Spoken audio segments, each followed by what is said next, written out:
اپنے مسائل کو حل کرنے کے لیے سبسکرائب کریں آپ کے مسائل کا حل۔ مکڑی اور چھپکلی مارنے کا حکم۔ اویس مختار امریکہ سے پوچھتے ہیں، یہاں گھروں میں مکڑیاں بہت ہوتی ہیں جو جگہ جگہ جالے بنا لیتی ہیں، کیا گھر کو صاف رکھنے کے لیے مکڑیوں کو مارا جا سکتا ہے؟ ہم نے سنا ہے کہ مکڑیوں کو نہیں مارنا چاہیے کیونکہ وہ ہجرت کے موقع پر آپ صلی اللہ علیہ وسلم کی حفاظت کا ذریعہ بنی تھیں۔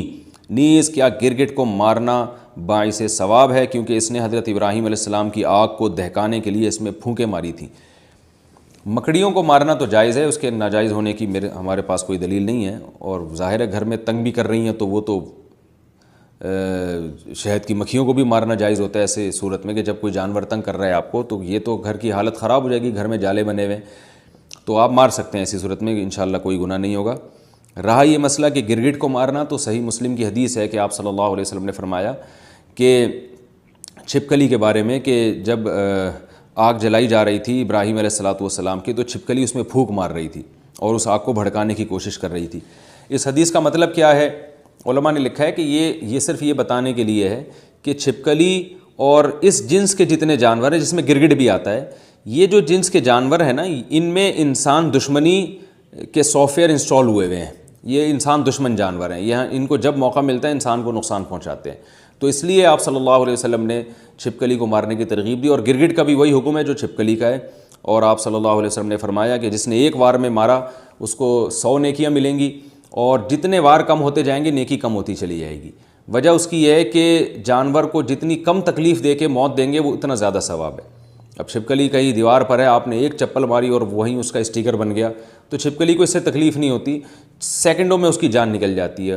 لیکن اگر آپ نے اس سے کھیلنا شروع کر دیا، پہلے اس کی دم کاٹی، اس کا آدھا گھنٹہ آپ نے دم کا تماشا دیکھا جیسے بچے کرتے ہیں چھپکلی اور گرگٹ کے ساتھ، پھر اس کو رسی میں گھما گھما کے مار رہے ہوتے ہیں، تو اس سے آپ کی نیکیاں کم ہوتی چلی جائیں گی، بلکہ جانور پہ ظلم کا گناہ بھی ہو سکتا ہے۔ تو اس لیے جانور کو مارنا چاہیے، ان جانوروں کو جو انسان کے لیے نقصان دیں، مگر مارنے کا وہ طریقہ اختیار کیا جائے جس میں جانور کو تکلیف کم سے کم ہو۔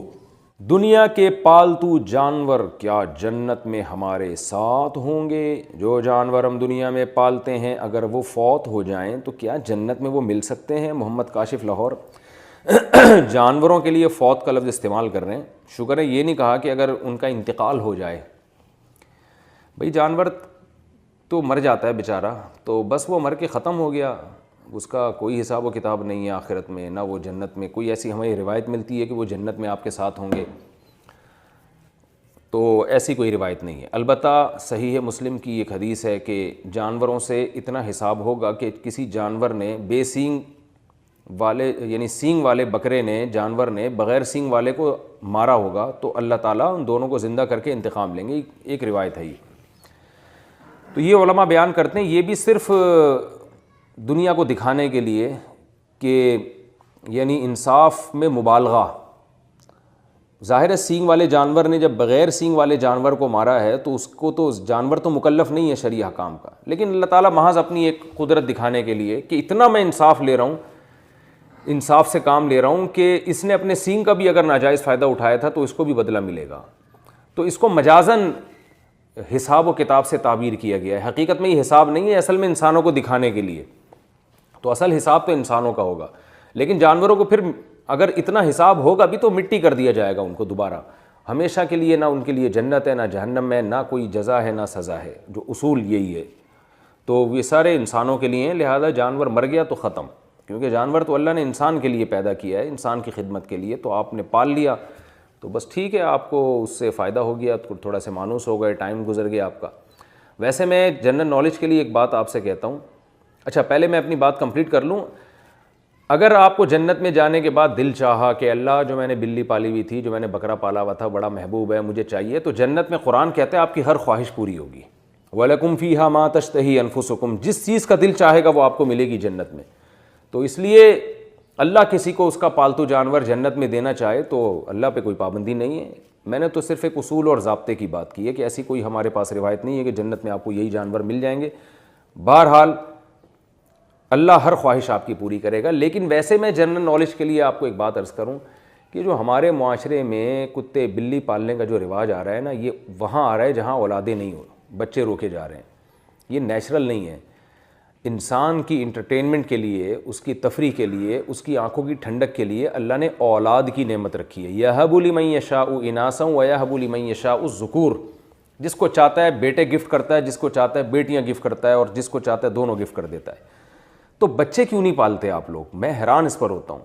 میں کہتا ہوں جس گھر میں چھوٹا بچہ ہے نا، اتنی تفریح ہے اس گھر میں، اتنی انٹرٹینمنٹ کا سامان موجود ہے کہ اس کو کتے بلی پالنے کی ضرورت ہی نہیں ہوگی. اور میں تھوڑا سا کھلی ڈلی زبان بھی استعمال کرتا ہوں، یعنی آپ کے ہاں جو ہے نا ہر 1-2 سال کے بعد کوئی لیٹسٹ ورژن ہونا چاہیے بچوں کا، کوئی نیا پیس آنا چاہیے مارکیٹ میں. وہ چھوٹا بچے کی تفریح الگ ہی ہوتی ہے. جو بڑے ہو جاتے ہیں نا وہ الگ ٹائپ کی، یعنی آنکھوں کی ٹھنڈک بنتے ہیں. چھوٹا بچہ جو انٹرٹینمنٹ دیتا ہے نا وہ بڑا نہیں دے سکتا. اس کا مسکرانا، اس کی حرکتیں، اس کا اچھلنا کودنا، یقین نہ آئے آپ انٹرنیٹ پہ سرچ کریں بچوں کی حرکتیں، بچوں کی کہکہے، بچوں کی مسکراہٹ، آپ کا دل باغ باغ ہو جائے گا. جبکہ وہ بچے اجنبی بچے ہوں گے جو انٹرنیٹ پہ یوٹیوب پہ آپ کو نظر آ رہے ہیں. آپ سوچیں جب آپ کے اپنے ہوں گے تو کتنا اچھا لگے گا. تو ہو کیا رہا ہے کہ بچے پیدا نہیں ہوتے ہیں تو ایک آدھ ہوتا ہے، وہ بڑا ہو جاتا ہے، پھر گھر میں سب بور ہو رہے ہیں. تو بچے کی گھر میں موجودگی یہ بہت ضروری ہے، پیرنٹس کے لیے بہت ضروری ہے. یہ والدین کے لیے، ماں کے لیے، باپ کے لیے، دونوں کی صحت کے لیے بچے کا ہونا ضروری ہے. لوگ اکثر کہتے ہیں والدین بچوں کو پالتے ہیں. میں کہتا ہوں بچے جتنا والدین کو پالتے ہیں نا، والدین اتنا بچوں کو نہیں پالتے. بچہ خود ماں باپ کو پالتا ہے. یعنی پالنے کا مطلب ان کی ذہنی تفریح کا ذریعہ بنتا ہے. ماہر نفسیات کہتے ہیں دماغی درجنوں بیماریوں کا علاج چھوٹا بچہ ہے. اتنی خوشیاں دیتا ہے چھوٹا بچہ. اور ہمارے ہاں آپ دیکھو کہ خام ایک غیر مسلموں سے آئی ایک چیز، جو نیچر سے ہٹ کر زندگی گزار رہے ہیں وہ ہمیں بھی نیچر سے ہٹا رہے ہیں. تو گھروں میں رونقیں ختم ہو گئیں. ہزار گز کے بنگلے ہیں، اور دیواروں کو دیکھ دیکھ کے جناب وہ میاں بیوی جو ہے نا دیواریں دیکھ دیکھ کے خوش ہو رہے ہوتے ہیں. میں کہتا ہوں وہ چھوٹا گھر جو بچوں سے بھرا ہوا ہو اس میں زیادہ خوشیاں ہیں ان ہزار گز کے بنگلوں سے جس میں 2-3 افراد رہتے ہوں. میرے تو ٹریولنگ بہت ہوتی ہے، میں ہر گھر میں جاتا ہوں، یعنی ہر طرح کے لوگوں میں ملتا ہوں، ہر طرح کے گھروں میں جانا ہوتا ہے. میں دیکھتا ہوں کہ جو غریب لوگ ہیں جن کی اولادیں ہیں اور وہ زیادہ خوش ہوتے ہیں ذہنی طور پر. الا یہ کہ خدا نخواستہ اولادوں میں کوئی قاتلانہ لڑائیاں ہو رہی ہوں وہ تو ایک الگ بات ہے، لیکن نارمل جو حالات ہیں اس کے حساب سے بات کر رہا ہوں.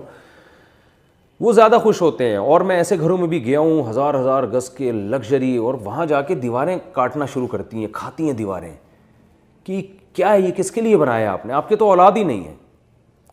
ایک آدھ بچہ ہے، اس کو اولاد تو نہیں کہتے. تو کیا ہو گیا؟ عقل کو ماتم کرنے کا دل کرتا ہے. جو خوشیوں کی زندگی تھی وہ گورے نے آپ سے چھین لی ہے، وہ مصنوعی خوشیاں آپ کو دے رہا ہے. دیکھو نیچر کا کوئی متبادل نہیں ہوتا.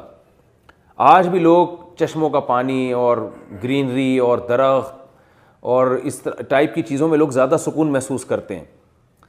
اگر بنگلے بناتے بھی ہیں تو اس میں کوشش کرتے ہیں پھول لگانے کی، گارڈن بنانے کی، اس لیے کہ جو اطمینان جو نیچر میں جو انسان کو روحانی سکون ملتا ہے وہ نیچر سے ہٹ کے نہیں ملتا. تو آپ پالیں. کتے پالنا تو جائز نہیں ہے ضرورت کے بغیر. آپ باقی جانور پالیں، لیکن پہلے آپ اپنے بچوں کو پالیں. بچوں کو آپ پالیں گے تو انشاءاللہ پھر یہ ضرورت نہیں رہے گی آپ کو ان چیزوں کی. پھر بھی اگر پالنا ہے تو میں کہتا ہوں پھر بکریاں پالیں، گائے پالیں، بھینس پالیں. اس کا فائدہ بھی تو حلال جانور پالیں نا.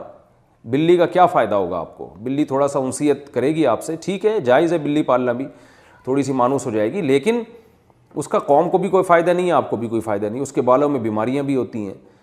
تو قوم کو بھی فائدہ نہیں. قوم کو بھی فائدہ ہے حلال جانور پالنے میں. بکریاں، بھیڑ، گائے، بھینسیں یہ پالیں گے، دودھ فائدہ ہوگا، آرگینک دودھ ملے گا آپ کو، آرگینک گوشت ملے گا آپ کو. دیسی مرغیاں پالیں گے، آرگینک انڈا ملے گا آپ کو.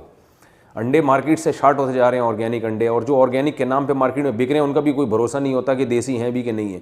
تو پتہ نہیں کیا ہو گیا لوگوں کو، ہم سمجھ میں نہیں آ رہا. پولیس کے ذریعے بھی کوشش کر لی ہے سمجھانے کی، پولیس والوں کی سمجھ میں نہیں آ رہا تو کیسے آپ کی سمجھ میں آئے گا.